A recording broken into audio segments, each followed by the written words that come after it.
เอาสวัสดีอีกคือเก่าเบิ่งคนทางอีกคือเก่าเนาะต่อจากคลิปที่แล้วเอาโบเห็ดย่างหลายอันนี้ก็บ้านยังว่าต่อจากบ้านให้เข้ามาเป็นบ้านบัดดุ้งเนาะเมืองไซเสถานครหลวงเวียงจันทน์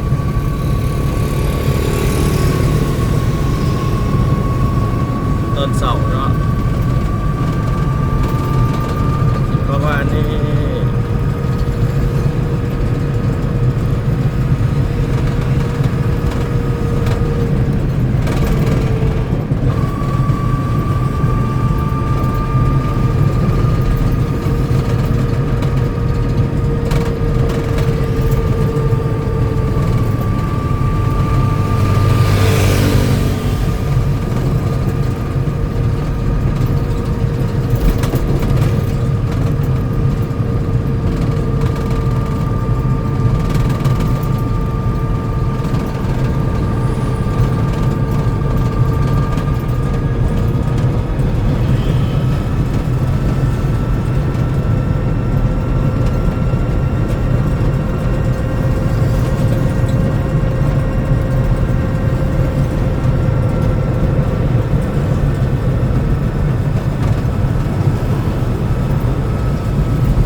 ถ้าเขา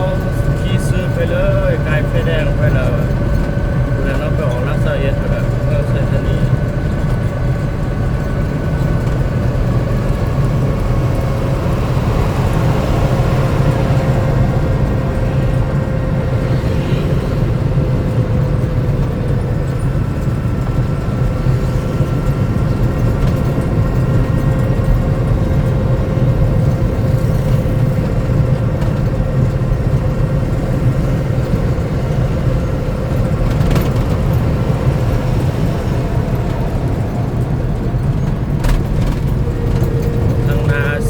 ข้างหน้าเขานี่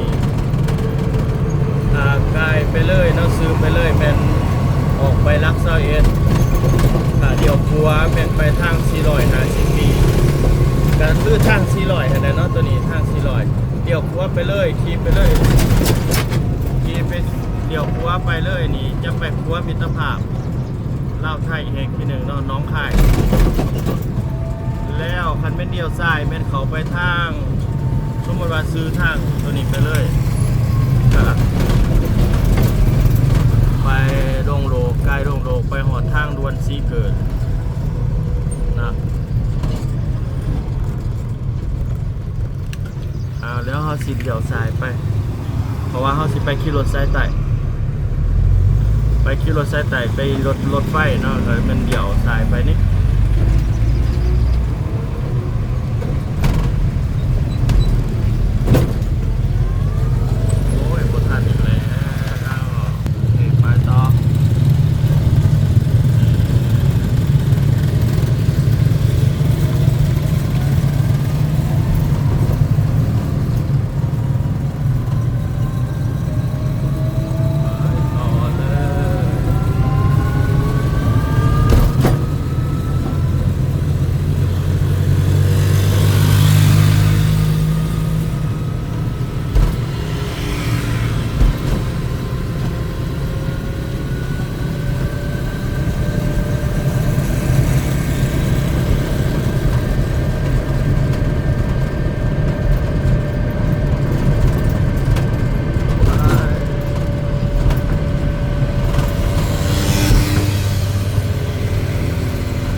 เศรษฐกิจพิเศษใช้เศรษฐา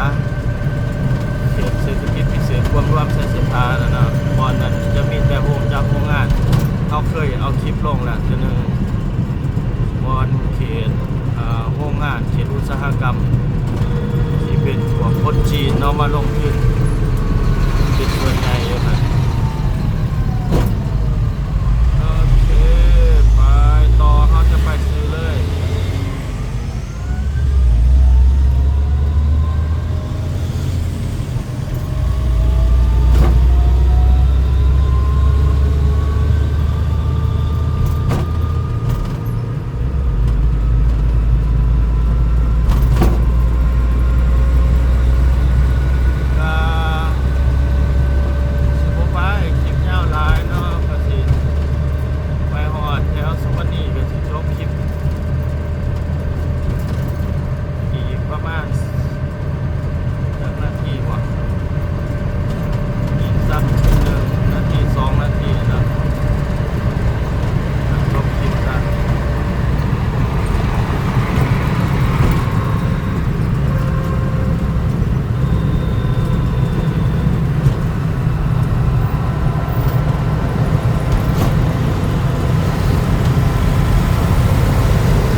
ไปในได้เราไปสอบหาสิ่งใดเด้อพี่น้องเด้อ